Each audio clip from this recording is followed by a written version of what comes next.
Right, good afternoon, everybody. Welcome to the boardroom and to this session that we're having on licensing in the Dutch market. My name's Roger Parks. I work for Betway. We're an online-only operator, offshore-based, obviously. And like probably most people here, very interested to see how the regulatory regime is going to pan out and what it'll mean for online operators and whether we'll actually be able to take this license to market. On my left here, I have a team of speakers, very well known, and I'll get each one of them to introduce themselves.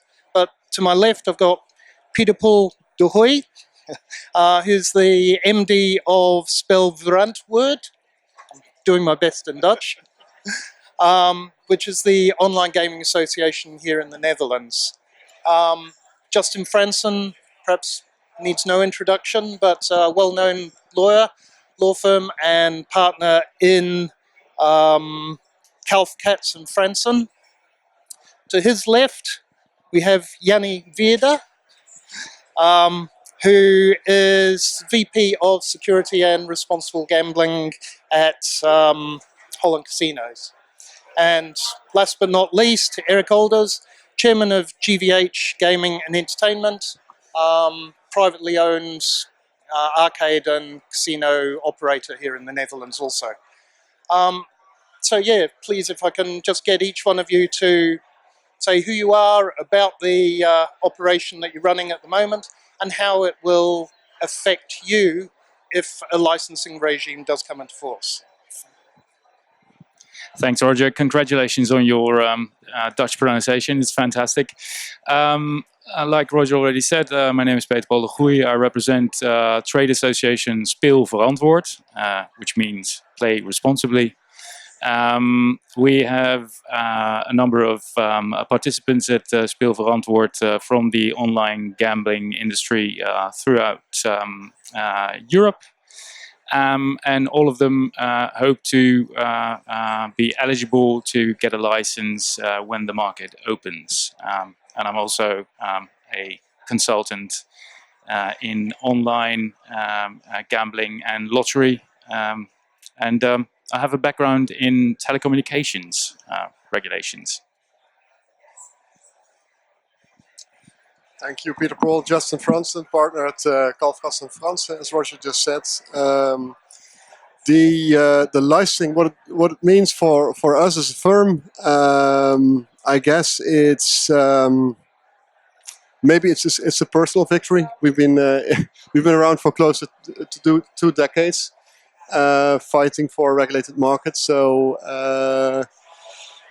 it's also a time where will become extremely busy, of course, not just in 2021 when the licensing, or 2020 I should say, the licensing process starts, but also the years after. So yeah, busy times, essentially. I'm Janny Wierda. I'm the Vice President of Security and Responsible Gaming from Holland Casino. And of course, Holland Casino wants to apply for a license for online gaming. And you are waiting for this for 20 years, I think, but we are also waiting for this for 20 years. And I hope that we can do our policy for responsible gaming in the same way for online than we do it on the land-based situation.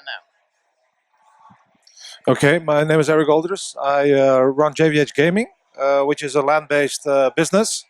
So we're the largest non-state company in this country, running 84 locations. And obviously we have an online ambition. That's why I'm spending part of my holiday here. So I'm very well spent too.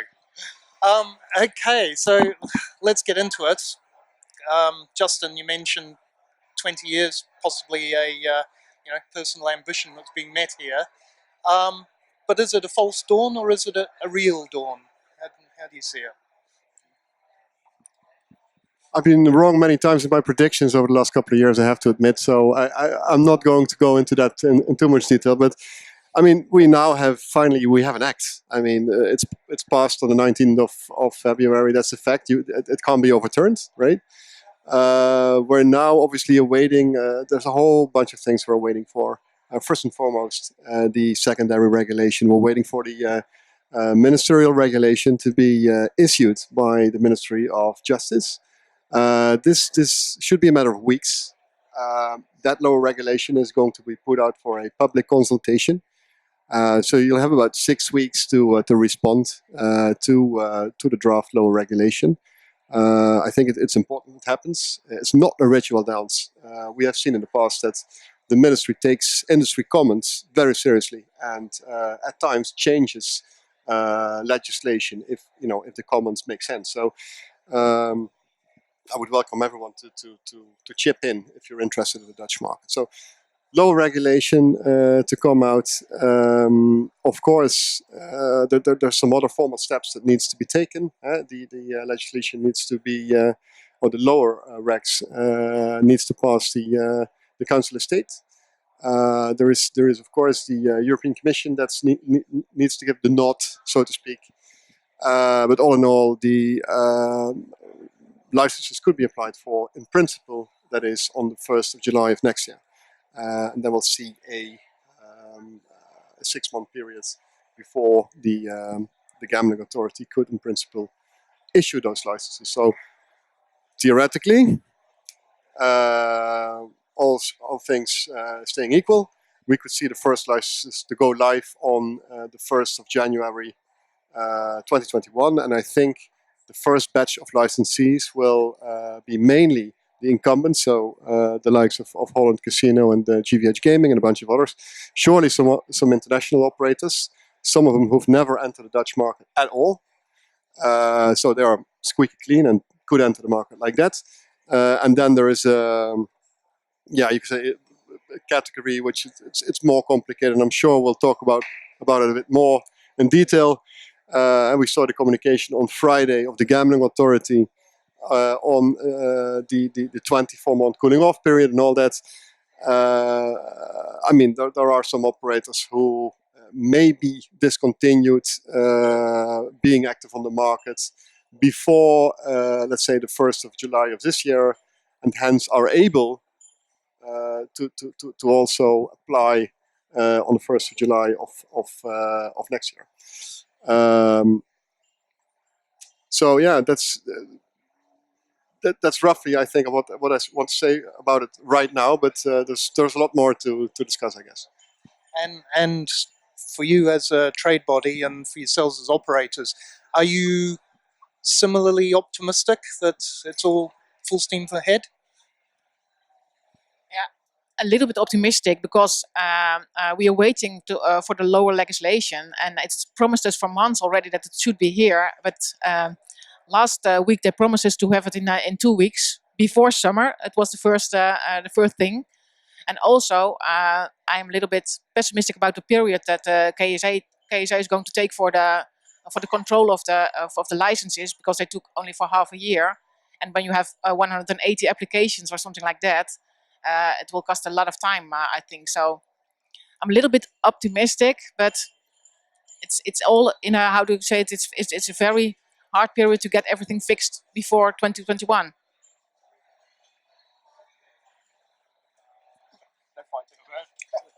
Sorry about that. Well, we're excited first and foremost, but we're also realistic, and we know that this how do they say, the party ain't over until the fat lady sings the blues. And I didn't hear anybody sing yet, although we're sitting in this great setting. But realism tells us that this act is still going to be lobbied further on the lower regulation for the next period, and that always slows down the process. That's what we've seen. We don't have the strongest track record. We've never been in pole position. Actually, we were trying to drive for the finish line in a Toro Rosso type of car, so we need some more work to be done. And we know the things like the cooling down and all the lower regulation all still has to pass our parliament again in some shape or form. So I think the risks of slowing down this is bigger than getting it accelerated. And I think, despite of the fact, you need to make sure you're ready. So that's what we're doing. But, I don't think we can put a bet on it, but we did in the past. That every time it works, doesn't work out. So probably 1st of January 2021 is really a challenge in my view. Yeah, I largely agree to what was said prior, and I'd like to add that I think we can be slightly more optimistic than we have been over the last, let's say, 2 to 3 years, where delay was going on a weekly basis, basically. And what is also good to see is that the KSA, maybe it's because they are new, because there's new leadership in the KSA, or relatively new leadership, but the KSA is also very optimistic that they will meet the timelines that they have set for the processes. And it may be helping them to control the flood of applications coming in, that some operators will wait with their application until they have passed the 2-year mark, to be in the good book. Okay, so you've heard it here first, folks. The industry, notoriously conservative, are all optimistically hopeful that the sun is coming up and it's going to keep rising. So, which leads into the natural question of the sun itself. Is this going to be a burning hot sun that's going to scald operators like it has done in a number of other jurisdictions like the UK and Sweden? Or is it going to be much more of a calming, balmy kind of cooperative sun that'll be a nice place to work and live? Well, I think that there are operators that are concerned that it will be excruciatingly hot from the get-go. I think one cannot say that KSA have been laying idly around over the past few years. If you look at the number of penalties they've handed out, quite hefty ones as well. And they made it clear that they won't change their game, not now, not during this summer. They said that their how do you say that, their investigatory body will not have a break over summertime. So and they will be very strict, they say. And I think if the ministry and if the KSA are not watching closely, I think members of parliament will. So I don't think it will be unbearable, but it will be very hot, I think. But I think that it also is very important that we do as a branch a little bit on self-regulation, because when we saw the thing happened in Sweden, the advertising was very, very tough during the evening on the television.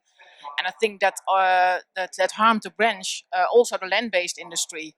So I think it's very important that if the license system is going on, that we have to do something with self-regulation as a branch. Maybe I can say something about that. You're totally right, I think, here, especially given the motion that passed on the 19th of February during the handling of the bill in the Senate. I mean, in that motion, which passed, essentially the ministry was asked to investigate a total ban for online gambling advertising. They are currently investigating this, and the idea would be that in the course of September, the minister informs both chambers of parliament of the outcome. What we've seen so far is that the minister is not at all motivated to replicate a model that was introduced in Sweden and Italy. The general line of thinking is that a total ban would have devastating effects on channelization levels. As many of you know, the government is looking for an 80% channelization rate, and without any marketing whatsoever, that is unachievable. That's the general thought at the level of the ministry. Having said that, they have instructed a number of external bureaus to investigate the correlation between advertising, the level of advertisement, and gambling addiction. And they're also looking at experience from other member states, including Sweden. So the ministry is very much against a total ban, but there might be voices in parliament who are very much in favor, for whatever reason. Might be populistic reasons. And what you typically see in a debate currently is that some of the politicians are clearly looking at what's going on in Sweden and Italy, and also Belgium to a certain extent, and would love to see that model replicated. Again, I personally think it's the worst idea ever. At the same time, the industry has to get its act together. You need to self-regulate. If not, you will be regulated. At which point, things get really worse. So I think it's instrumental that the land-based sector, the online sector, I mean, all the sub-branches within the industry get together and proactively present a plan to the government so as to hopefully mitigate any negative consequences from this, flood that is going all over Europe, right? And if not, again, reaction will come. It's either going to be from the regulator or from politics or from both. So I hear that we basically need to go to a new sector accord, industry agreement 3.0. We've been there 2011, 14, or whatsoever. And but I think that is going to be quite difficult because with the number of potential applicants, it's clear that there is a very scattered market. The environment is very competitive. So in terms of burning sun, that's definitely going to be the case. And to bring all these people on the same page within a short time frame and not having any minority outliers is, I know from experience, is pretty difficult. And branch stuff and bringing that together is quite a tough thing. But I think it's the wise thing to do. So there is an effort to be taken. Despite that fact, you were talking about weather forecasts and some predictions.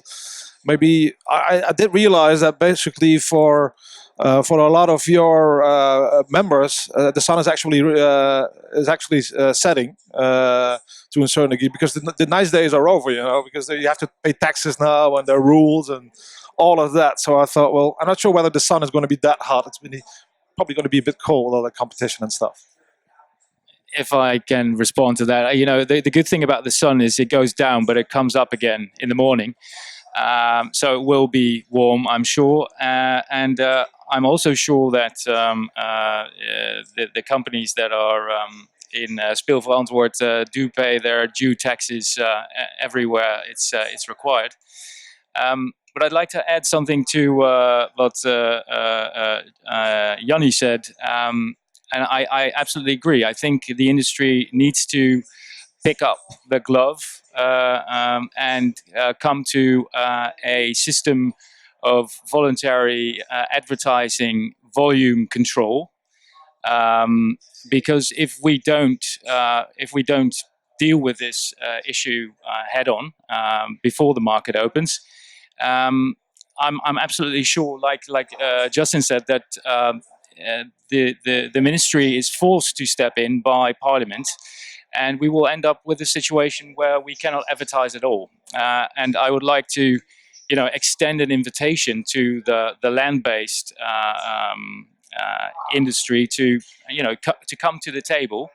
And I also would like to extend an invitation to the operators that are unfortunately not here on the stage with us, but the lotteries, which are a very important sector of the gambling industry, because most of the advertising that we see in the Netherlands today on television and through your mailbox at home is coming from lotteries. And people are already annoyed with the level of advertising they see for gambling. So we should make sure that everyone's involved. And I would also like to extend the invitation to the media partners, because if the media partners are not involved in this kind of agreement, I think it's doomed to fail from the get-go, like you said, basically. So.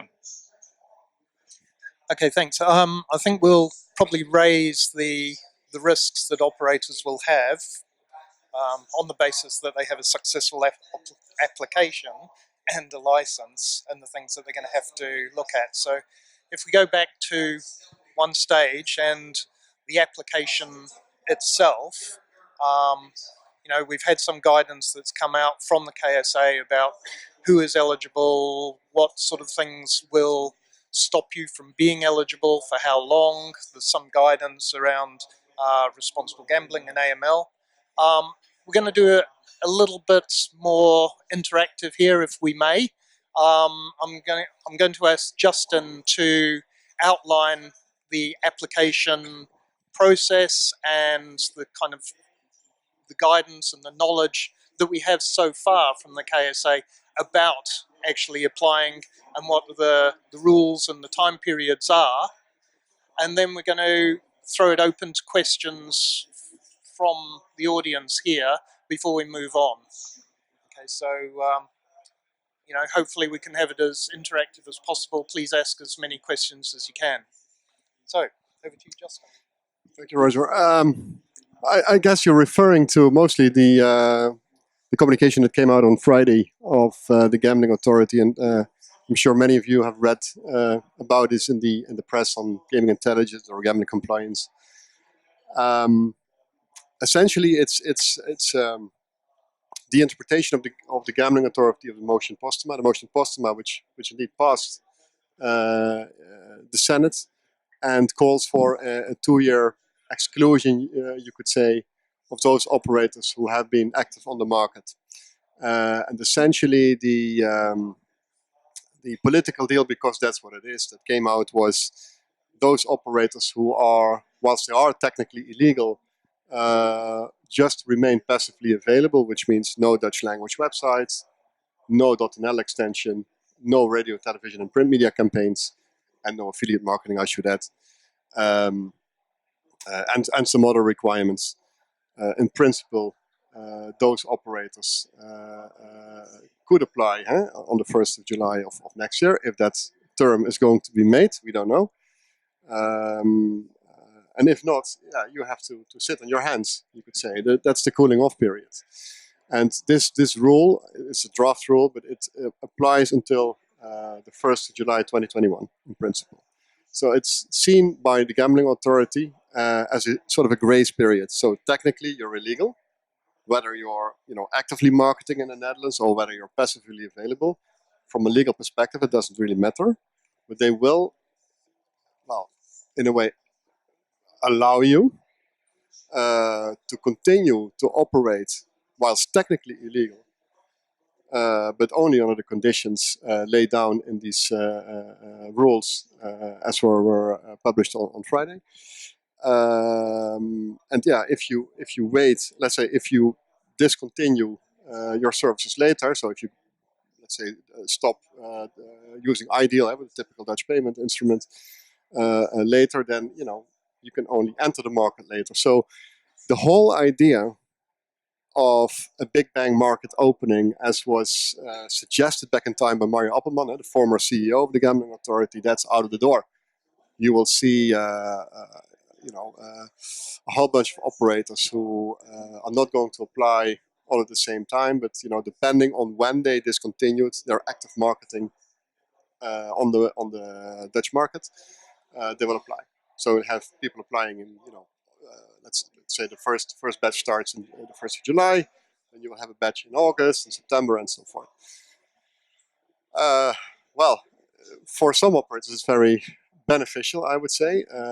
Some of the incumbents, they would have loved to see, I guess, a longer cooling off period, or maybe even a full blackout period. That didn't happen.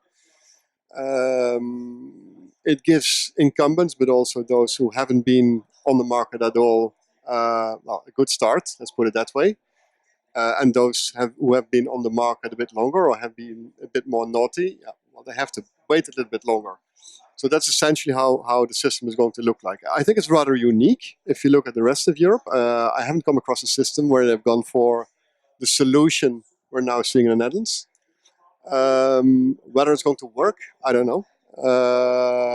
Is it going to be fought in court? Absolutely, yes. I'm 100% sure it will. And also, it's going to be very difficult to demonstrate. How can you demonstrate to the regulator that you kept your nose clean for 24 months? I mean, it's extremely difficult, I guess. But I'm assuming that upon license application, you will need to sort of tell the regulator, well, we did this and this and this and that time, and of course they will do their checks. And if you're, not entirely honest on your application, it's out of the door. So I guess that's practically how it will work.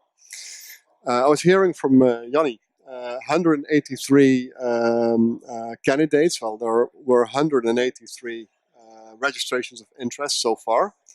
I think there are more interested parties. I know for a fact that there's quite a number of operators who decided not to express their interest. So we have to assume that we can add at least 10, 50, maybe 20 more. What is also quite clear that it's not those 180 who will be the recipient of a license. It's the same situation as in Sweden, where you had sort of the same amount of interested candidates, but a lower number of operators who really received their license. In the Netherlands, I think my prediction is it's going to be extremely difficult. Not just because let's say the rules aren't particularly attractive, the tax rate and all that, the extreme focus on player protection, which bring a cost, but also will have commercial implications.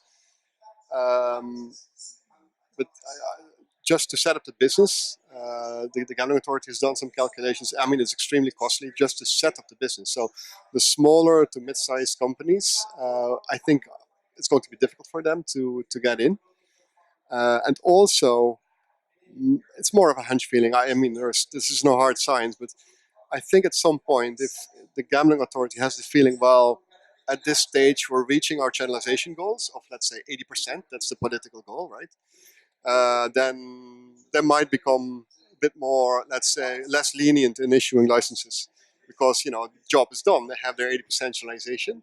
They have a lot of discretion to grant the license or not.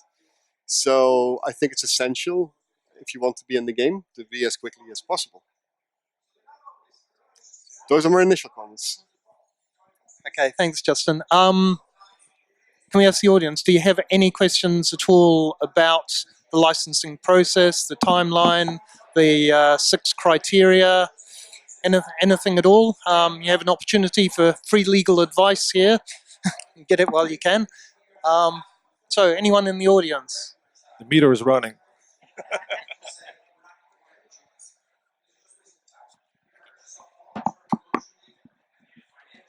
Yes, I'm from the Dutch Lottery. I would like to, Justin, you mentioned the channelization. Do you honestly believe that the 80-20 is realistic, given the taxation, 29% plus the 1.5 plus the bank guarantee of 800 and something thousand euro?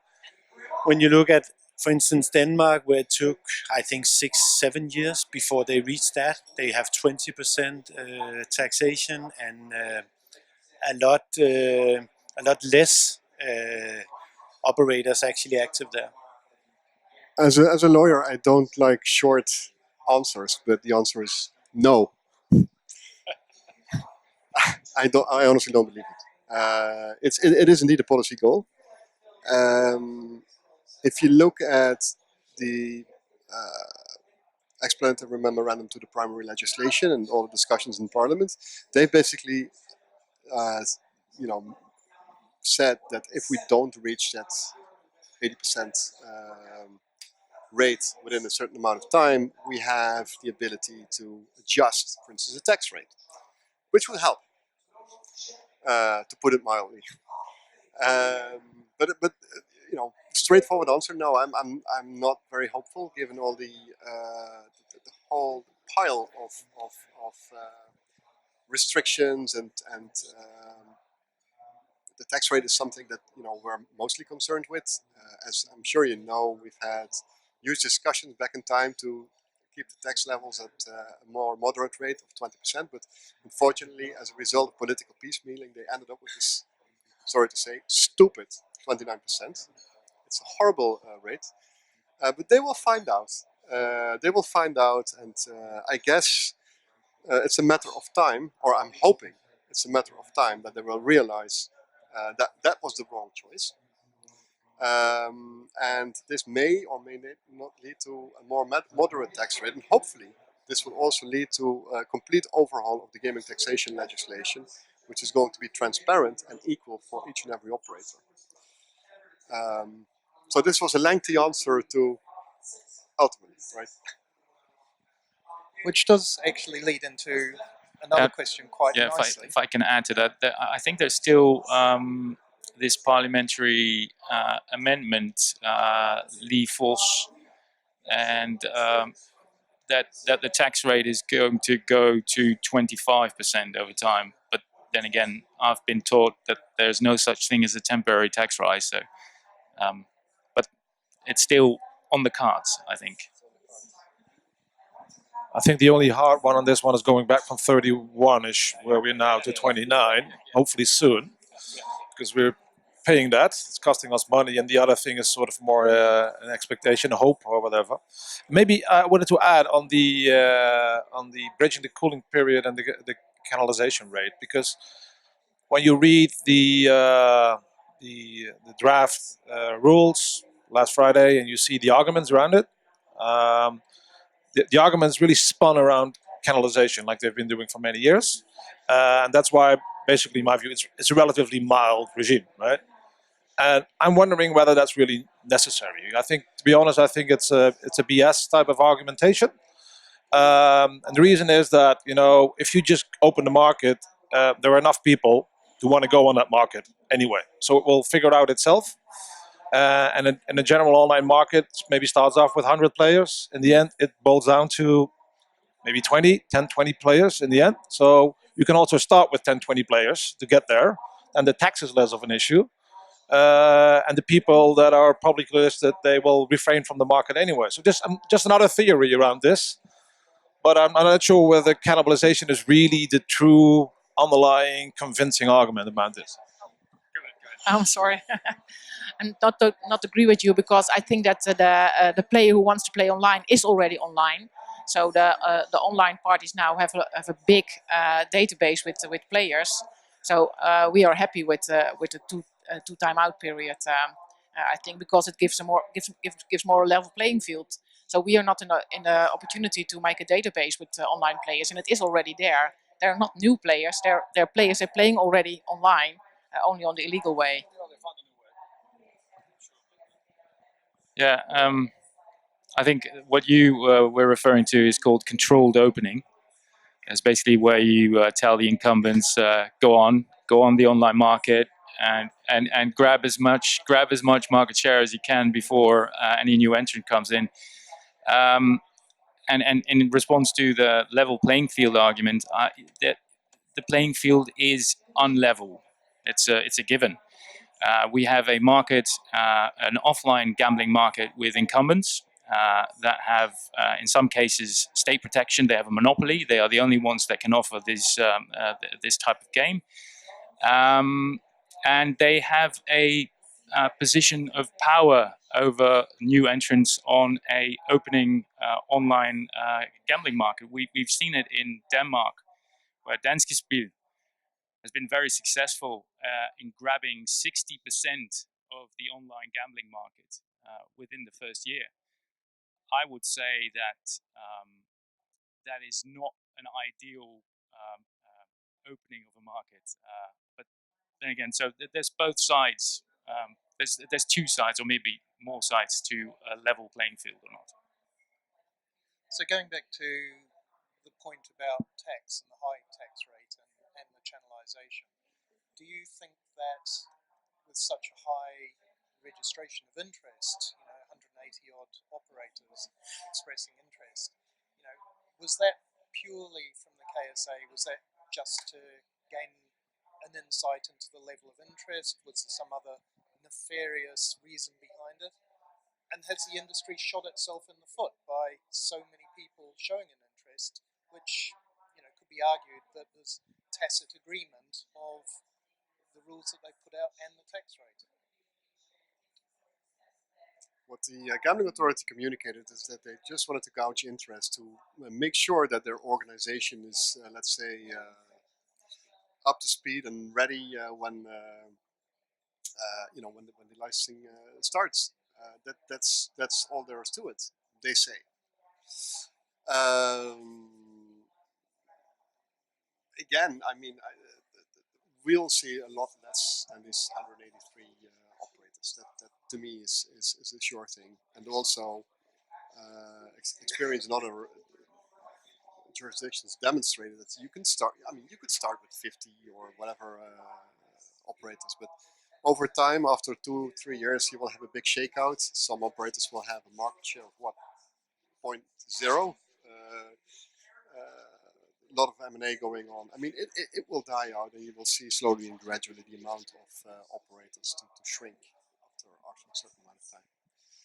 And the same will happen in the Netherlands, I guess. So there has been previous of jurisdictions changing the tax rates for Italy, for example. So, I guess there is a bit of hope there that common sense will prevail in the Netherlands, which is kind of known for common sense. So we'd hope so. Are there any other questions from the audience? Excellent. Yes, my name is Richard van Schaik, DLA Piper and law firm. We were talking about earlier about the advertising ban, and I think Peter Paul said the industry really should join forces and come together. In the alcohol industry, this discussion about advertising ban has, especially in the Netherlands, has been going for many, many years. And what the industry also did there, and what the counter argument always has been and still is that it's self-regulatory. It's part of the Dutch advertising code, and that's a very strong mechanism and also a good mechanism for the government to say, okay, the industry can take care of itself. There isn't, with respect to gambling advertising in the Netherlands, there is also already in place for the current licensees an advertising code, which probably doesn't cover all the issues which are at stake right now, but couldn't that be a solution to further elaborate on that one and further, I think it's everyone's phone, microphone, but wouldn't it be an idea to further elaborate on that one and really address the issues which are at stake right now by the government, also by the parliament, and say, okay, we can take care of this? I think it's a very good suggestion. I think it's this microphone. But, and actually, I don't. It's nothing. Anyway, I don't think that we should be doing.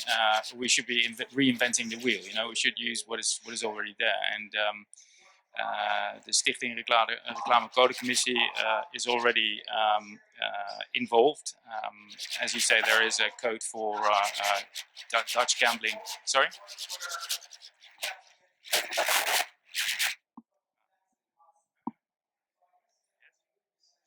I'm not sure.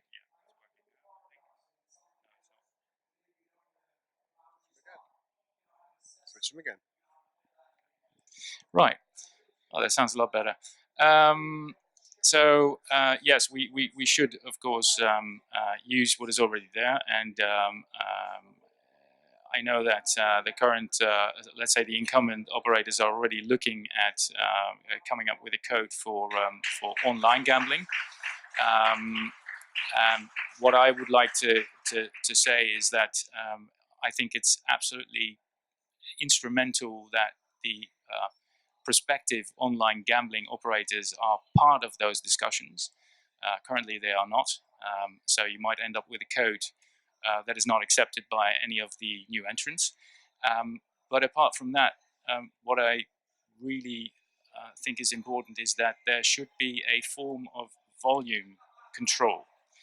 And if I'm not mistaken, that is currently not in the advertising code.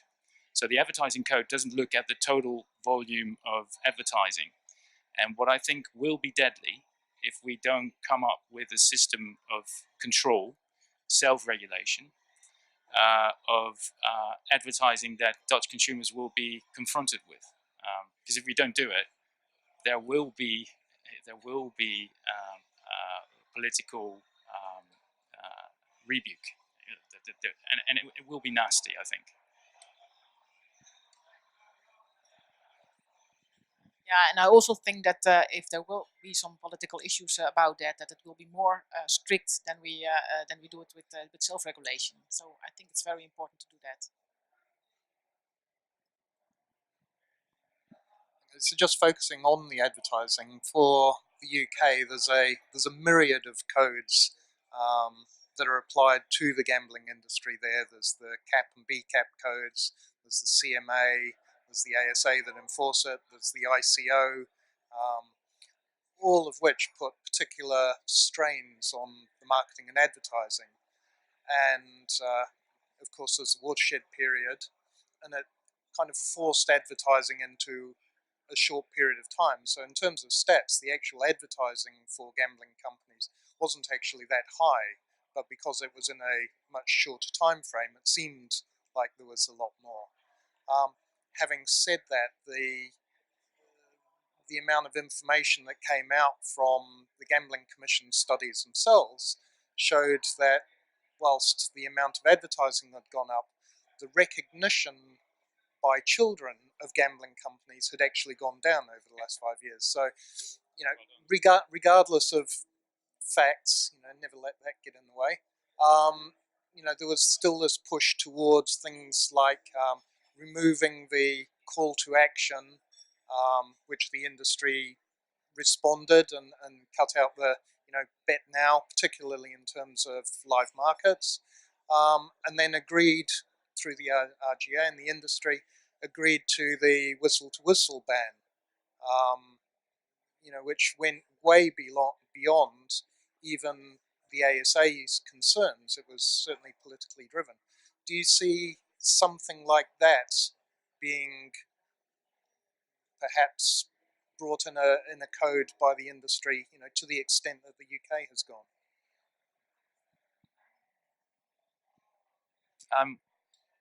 I'm not sure. I think it came into the British system because there was clearly a problem. And I see the UK advertising or gambling advertising of an example of the market not knowing where to stop or not knowing how to restrain themselves. And I know it's easier said than done. But the Netherlands is very much at the beginning of the market opening, etc. And that's why I'm so convinced that if there is a time to do it, it's now. And if we don't do it now, it will be done for us, and it will be, with measures that we probably don't like and probably are not helping fighting gambling addiction either, because it's usually brought under the guise of, we have to prevent people from getting addicted to gambling, but people are just annoyed by advertising, and they will go to their member of parliament and say, can you please do something about it? And most MPs will say yes, and they will ask the minister to come up with some very stern regulation, maybe even a ban on advertising.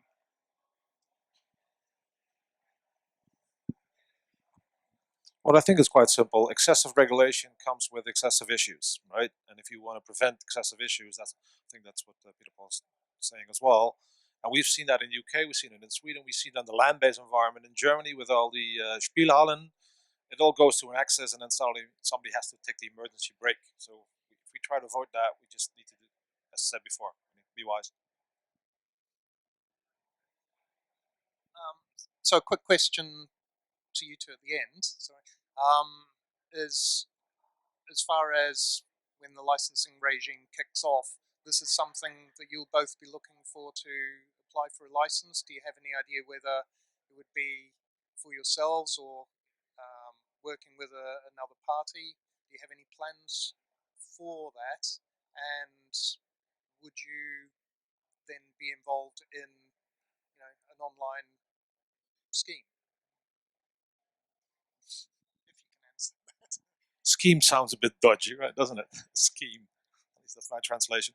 Obviously, as I said, I'm making my holiday to just spend here. So we have our ambition. We don't have an ambition to be a software company. So that's not what we're going to do. So partnering is obviously the way forward in this. Also, the same for us. We are going for the online opportunity, of course, and we're going to do it with a partner. And because it's very difficult to do this, and we're not expert in the software, so we have to do it. No, and I think we're not going to take the same partner also. But we are going to apply for a license. So we talked quite a bit about marketing and advertising that, but there's obviously some other major issues and areas of concern for the regulator. We know over the past 10 years at least, the legislation and all of the information that comes out of the regulator is it's about responsible gambling, it's about player protection, and restricting the ability for people to become addicted or adding to the levels of problem gambling. So although there's some guidance come out, can you see as operators a move towards the kind of requirements that you have in the UK in terms of customer interaction programs, national self-exclusion databases, perhaps affordability requirements? Can you see those coming into force here? Well, I think in the Netherlands we have already a very strict regime for responsible gaming, and that's the difference with the UK, also with the advertising market, because we have also for the arcades and for the other companies, it is already very strict, the responsible gaming issue. So I think that we cannot compare us with the UK about that. But when we have some figures from Sweden, when the online market opened there, the part of addiction people they more than doubled. So we have to take care of that, of course. And as Holland Casino, also we want to give the support to the responsible gaming also for online. But yeah, but I think we have another track history, if you can call it like that, for responsible gaming than other countries. And referring to national self-exclusion, we will have that. So that will impact the whole business. So it's across all the land-based and online, except for the lotteries. So that will be implemented. There are other measures, limits being set as such, responsible gaming representatives here in Holland. I'm not sure about the affordability stuff. I didn't read anything about that yet, but there's still lower regulation to come. Personally, I think it's quite intrusive. I'm not sure whether we want to go that far also in terms of privacy, but let's see. I don't know. Maybe you have an idea or a sneak preview on this. You normally do. No, unfortunately, I don't, Eric. No, I mean, to the best of my knowledge, there's nothing like it. We have no indication that it's going to appear in the legislation or the law regulation anytime soon, but who knows? I hope not to be surprised, actually. No, but I think, like you say, it's generally quite intrusive and also costful to do that. And I honestly hope that measure is not going to be replicated from the UK.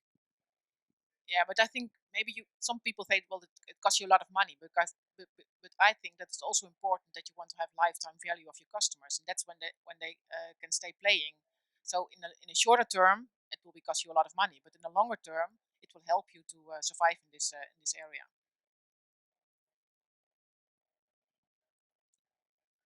Yeah, I just wanted to add. I agree to what you said. What I think we all don't want is a nanny state in which the government enforces you to open your wallet and show that you have enough money to gamble.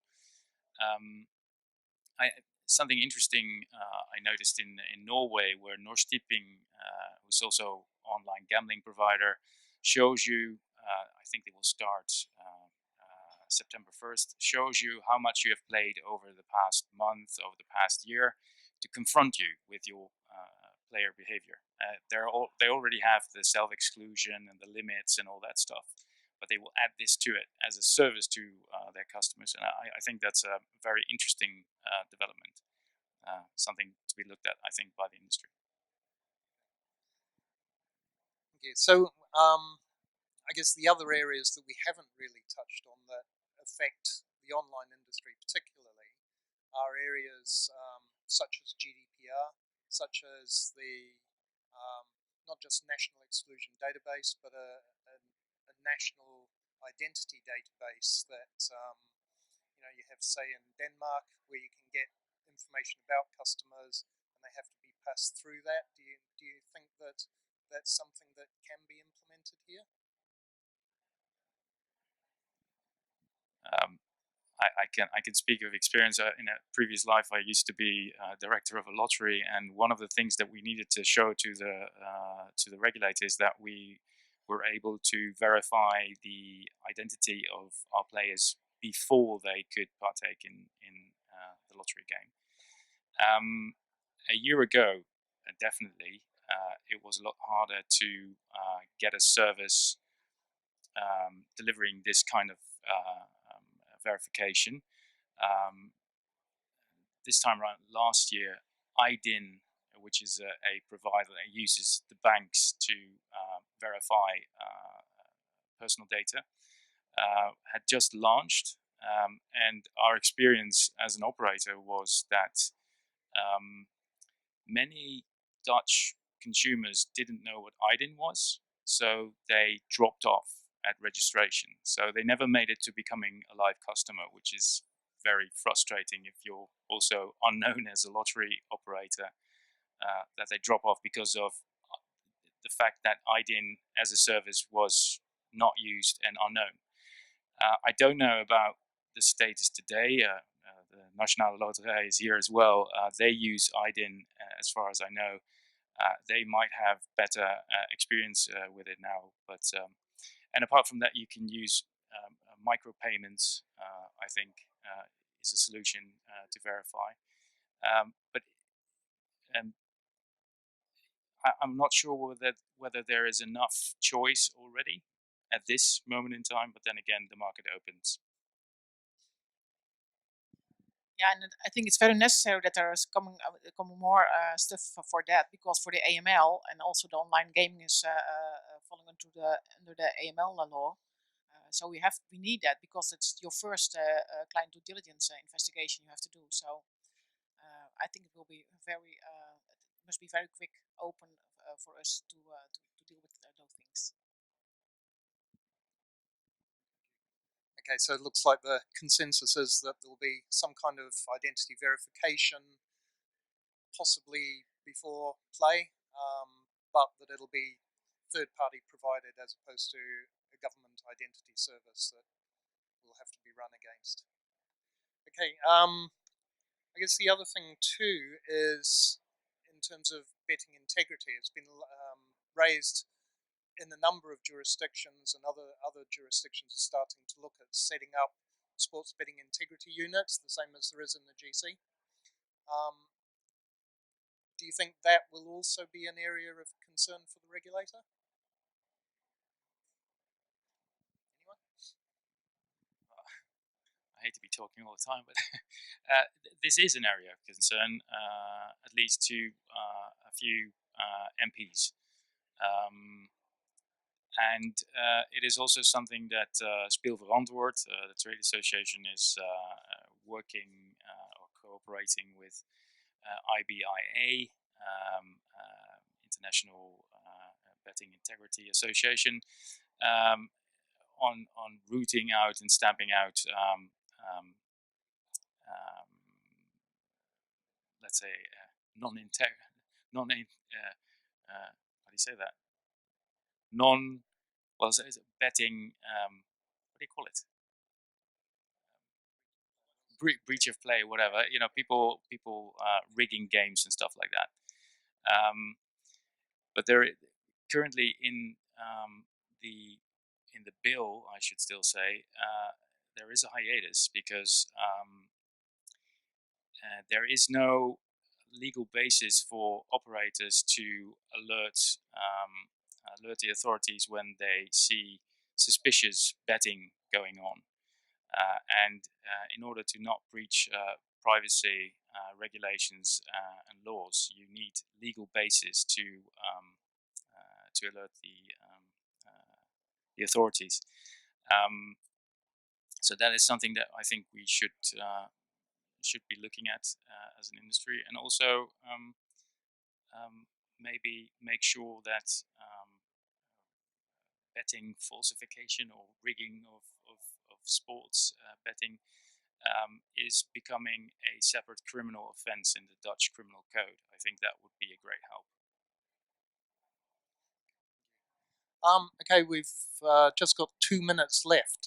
Does any member of the audience have any further questions to any of the panelists? Have we covered absolutely everything that you ever wanted to know? Okay, well, we'll take the opportunity to finish there.